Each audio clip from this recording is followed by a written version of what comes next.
Salut tout le monde, j'espère que vous allez bien. Aujourd'hui, on se retrouve pour une vidéo que je n'ai jamais faite sur cette chaîne. Vous allez me dire que à chacune des vidéos que je sors, limite, je sors cette phrase. Tellement je fais des vidéos différentes à chaque fois. Aujourd'hui, on va parler de la série Un, Dos, Tres parce que c'était ma série préférée quand j'étais plus jeune, quand j'étais au collège. C'était ma série préférée. Je la regardais à chaque fois qu'elle passait et qu'elle repassait. Fallait pas que je loupe un épisode. Et franchement, je suis trop contente de voir qu'ils ont sorti 15 ans après, ils sortent une suite à cette série. Et donc, comme la série reprend, pour l'occasion, j'ai décidé de faire une vidéo sur cette série. Donc, dans cette vidéo, je vais vous révéler 6 secrets sur cette série. Et on va également voir ensemble que sont devenus les acteurs de la série. Donc, on commence tout de suite avec les 6 secrets de la série. Donc le premier secret de la série, c'est que l'actrice, donc Beatriz Luengo, donc c'est celle qui jouait Lola Fernandez dans Un, Dos, Tres, elle a failli ne jamais être prise dans Un, Dos, Tres. Franchement, ça aurait été trop triste qu'elle soit pas prise parce que c'est ma préférée. Vraiment, c'est ma préférée, je pense que c'est la préférée de beaucoup de monde. Ça aurait été trop dommage qu'elle ne figure pas dans la série. Donc voilà, donc pourquoi elle a failli ne pas être prise? Tout simplement parce que en fait, la production voulait que les 3 copines, donc Sylvia, Lola et Ingrid, ils voulaient absolument qu'il y ait une brune, une rousse et une blonde.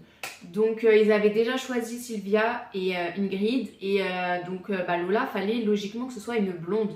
Donc ils ont failli ne pas la prendre juste à cause de ça. Ça fait trop cliché, les 3 copines, une brune, une blonde, une rousse, enfin c'est bon quoi. Donc ils ont bien fait de la prendre. Le deuxième secret sur la série, c'est que l'acteur qui joue Roberto, donc Miguel Ángel Muñoz, il ne savait pas danser quand il a rejoint la série et quand il a passé les castings. Et en fait, quand il a passé les castings, il a menti. Il a dit qu'il savait danser alors qu'il ne savait pas du tout danser. Et en fait, quand il a passé les castings, il a fait les castings en tant qu'acteur, mais il n'a pas passé de casting de danse. Et il a été obligé de dire la vérité, du coup, quand il a été pris, de dire en fait j'ai menti, je ne savais pas danser. Et il a dû prendre des cours intensifs de danse pour se mettre au même niveau que les autres. Le troisième secret, c'est que la version originale de la série, donc la version espagnole, contient des scènes qui ne sont pas dans la version française. Donc je trouve ça trop dommage. Il y a plus de scènes dans la version espagnole que dans la version française. Pourquoi? Parce que dans la version espagnole, les épisodes ils durent 80 minutes. Et dans la version française, ils ont dû découper les épisodes autrement parce que les épisodes fallait qu'ils durent seulement 50 minutes. Parce que les programmes de la télévision française sont faits d'une certaine façon. Il fallait que ça dure 50 minutes. Donc ils ont découpé les épisodes d'une autre façon. Ce qui fait qu'il y a certaines scènes qui ont été coupées, qui n'ont pas été mises. À cause je pense du découpage des épisodes, je ne sais pas. Et notamment dans la première saison, dans le tout premier épisode, dans la version espagnole, on voit Roberto qui embrasse sur la bouche le personnage de Benny. Je ne sais pas si vous vous souvenez de lui, c'était un personnage secondaire qui n'était pas hyper important, qu'on retrouve dans la première saison de la série. Et donc dans le premier épisode, les deux s'embrassent, chose qu'on ne voit pas dans la version française. Le quatrième secret, c'est qu'il y a une intrigue qui avait été prévue. Donc là, que ce soit la version française ou version espagnole ou n'importe quelle version, ça a été modifié. Ils avaient prévu dans l'intrigue, vous vous souvenez, je crois que c'est dans la deuxième saison, où Sylvia, elle tombe enceinte de Roberto. Et il n'y a personne qui le sait à part Lola qui le découvre. Et suite à ça, Sylvia, elle fait une fausse couche. Et en fait, dans l'intrigue de base qui était prévue, c'était que Sylvia, elle arrête sa carrière de danseuse et qu'elle se demande est-ce qu'elle va garder le bébé ou non. Et finalement, il avait été prévu qu'elle aille avorter. Et en fait, à ce moment-là, donc au début des années 2000, c'était un sujet encore trop délicat et la production avait peur que ça fasse une grosse polémique. Donc, ils ont préféré dire qu'elle a fait une fausse couche. Le cinquième secret. Alors, vous savez, souvent, quand les personnages sont dans les vestiaires, on voit souvent des filles à poil. Voilà, tout le monde est nu à côté, les figurants, etc. Ils sont en train de se changer. Et en fait, ils ont pris donc des figurants spécialement pour les scènes de vestiaire où ils apparaissent nus. Et Beatriz Luengo, donc celle qui joue Lola Fernandez, elle explique que c'était hyper compliqué ces scènes-là parce que souvent c'est des scènes qui étaient assez dures à jouer, où il faut pleurer, il faut transmettre beaucoup d'émotions. Et à côté, tu as des gens à poil qui sont là, qui marchent, etc. Et c'était des scènes qui étaient prises très au sérieux par la production et il fallait refaire ces scènes-là qui étaient difficiles à jouer plusieurs fois parce que les filles qui étaient nues à côté, les figurantes, elles n'étaient pas bien positionnées, elles n'étaient pas dans la bonne position, le sein il n'était pas au bon endroit, etc.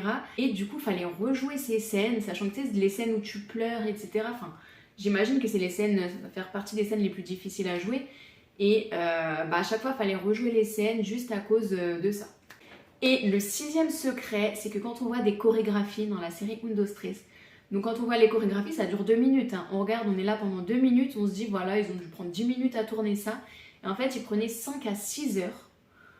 Pour chaque chorégraphie de 2 minutes que nous on regarde, ils prenaient 5 à 6 heures à tous apprendre la chorégraphie et à ce que ce soit impeccable.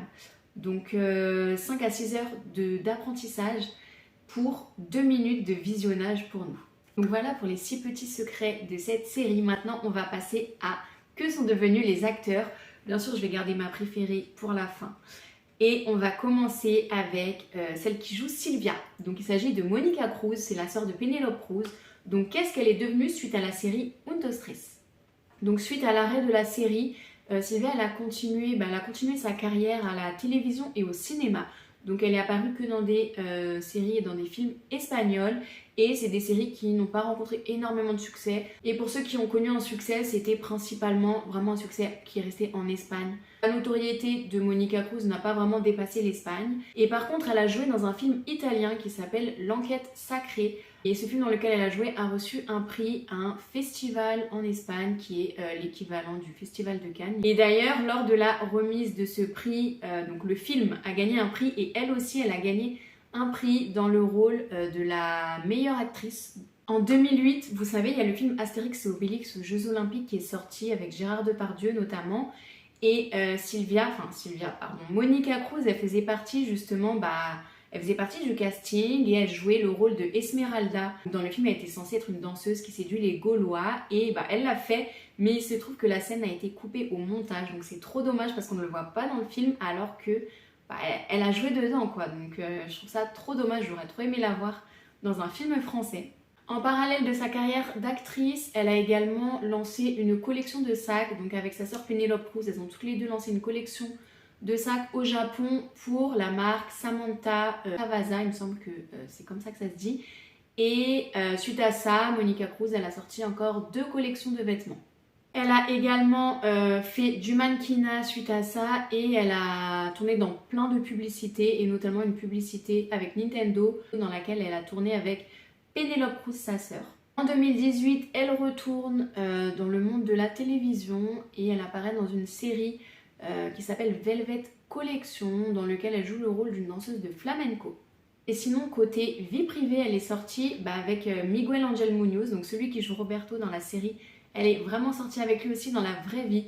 Donc ils sont restés ensemble pendant 3 ans. Elle s'est même fait tatouer sur le poignet gauche ses initiales, donc à Miguel Ángel Muñoz. Et ensuite la relation s'est arrêtée. Suite à cette relation, elle a eu plusieurs petites relations sans plus. Et en 2012, elle décide qu'elle veut tomber enceinte, qu'elle veut avoir un enfant. Donc elle tombe enceinte grâce à la PMA, donc c'est la procréation médicalement assistée. Et en 2013, elle donne naissance à sa fille qui s'appelle Antonella. Je trouve ce prénom trop joli, j'aime trop ce prénom. Le deuxième acteur dont on veut savoir ce qu'il est devenu, c'est celui qui joue le rôle de Pedro, donc Pablo Puyol. Donc lui, il a arrêté Un, Dos, Tres un peu avant les autres, il a arrêté à la 5e saison. Et à la 6e saison, en fait, il faisait juste des apparitions en tant qu'invité. Tout simplement parce qu'à côté de ça, il faisait beaucoup de séries, il a fait vraiment beaucoup de séries, beaucoup de films. Il a joué dans des comédies musicales, il a joué au théâtre, il a fait vraiment plein de trucs, il a pas chômé. Il a également sorti son album, comme vous le savez, mais je vais vous le remémorer si vous avez oublié. Pendant la série, ils ont formé un groupe, donc le groupe Upa Dance. Donc le groupe Upa Dance, en fait, c'est à la fois une fiction, c'est-à-dire que dans la série, on voit qu'ils forment le groupe Upa Dance, etc. Et dans la vraie vie, ils ont vraiment aussi fait le groupe Upa Dance. Donc les personnages principaux de la série. Et donc en fait en parallèle de la série, ils devaient faire aussi les concerts, des tournées, etc. Ils avaient sorti l'album de Upa Dance et suite à ça, la plupart ils ont sorti un album. Et donc Pablo Puyol a sorti son album qui s'appelle Déramé. Et franchement il m'a pas marqué cet album. Je me souviens qu'il était sorti, mais sans plus j'avais pas accroché, donc je m'y étais pas intéressée. Mais il me semble que l'album a eu quand même un petit succès en France, donc c'est cool pour lui. Et sinon côté cœur, ce qu'on sait c'est qu'il est sorti pendant quelques mois avec l'actrice, celle qui joue Martha Ramos dans la série Stress. Ils sont sortis ensemble pendant quelques mois. Et aujourd'hui il est marié avec une actrice, donc ils se sont mariés en 2022. Donc c'est une actrice, danseuse et mannequin espagnole qui s'appelle Béatrice Mur. Ensuite, Miguel Ángel Muñoz, celui qui joue le rôle de Roberto, un de mes personnages préférés. Je crois que c'était mon personnage préféré après Lola. Je le trouvais trop marrant. Et qu'est-il devenu? Alors lui non plus, il a pas chômé, je vous le dis tout de suite. Déjà, je sais pas si vous vous rappelez, mais quand le groupe Upa Dance s'est dissolu, il a sorti son album. Et franchement, vous vous rappelez forcément de sa chanson qui a connu un grand succès, qui est arrivée 3e dans le classement français à ce moment-là. Franchement, la chanson, on n'arrêtait pas de passer à la radio, à la télé, on n'en pouvait plus. Estoy loco, loco, loco, loco. Je pense que vous vous souvenez tous de cette chanson. Et du coup, cette chanson, c'était le single de son album qu'il a sorti, qui a connu du succès en France également. Et suite à ça, franchement, il a fait plein de choses. Il a joué dans plein de films, dans plein de séries. Il a fait la voix off dans Sinbad, la version espagnole de Sinbad, le dessin animé. Il a été présentateur pour une émission télévisée, une émission de télé-réalité, donc qui s'appelle Latin Lover à Miami, qui était diffusée sur Énergie 12, donc je crois que ça c'était en 2010. En 2012, il est parti au Mexique pour tourner la série Cappadocia, et c'est une série qui a remporté un rôle au Festival de la télévision de Monte-Carlo. En 2014, il a participé à l'émission française Danse avec les stars, il a terminé 4e. En parallèle en fait du tournage Danse avec les stars, il continuait ses tournages en Espagne. Donc il faisait les allers-retours en fait France-Espagne pour ses différents tournages. En 2016, il a tourné dans un film américain, donc le film qui s'appelle What About Love, et il tournait aux côtés de Sharon Stone. Tranquille, tout va bien pour lui. Concernant sa vie privée, il est très discret, on ne sait pas grand chose, on sait juste qu'il était sorti pendant 3 ans avec Monica Cruz.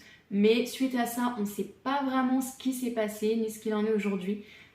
Il reste volontairement très discret sur sa vie privée. Ensuite, l'avant-dernière, c'est Ingrid, ou plutôt Sylvia Marty de son vrai nom.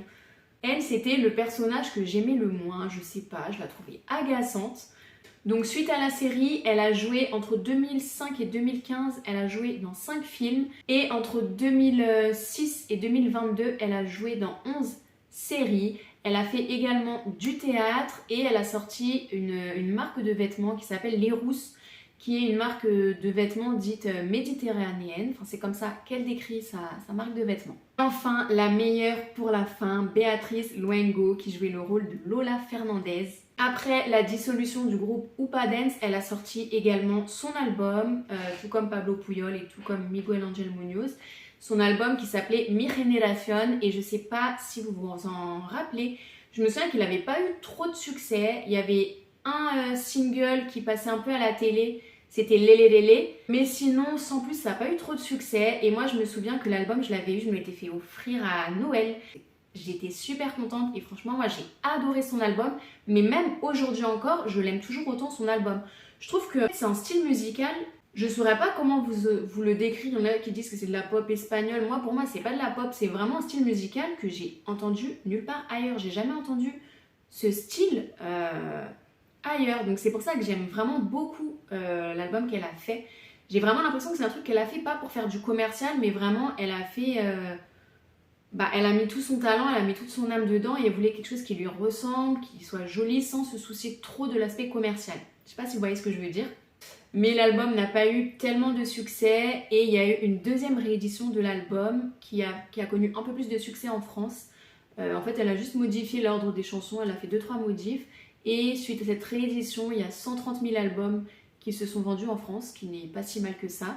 Et suite à ça, elle est venue chanter dans un bar à Paris pendant quelques temps. Donc je ne sais pas pourquoi elle a fait ça, je ne sais pas si... sa carrière était un peu au point mort, elle a fait ce choix par défaut ou bien c'était vraiment volontaire de sa part. Pourquoi ce choix?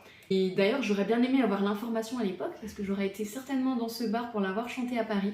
Suite à ça, elle a sorti plusieurs albums musicaux et notamment son 4e album a été nominé au Latin Grammy Awards 2013 dans la catégorie meilleur album pop. En 2016, elle a elle-même composé une chanson pour Ricky Martin, donc il s'agit de la chanson La Mordidita.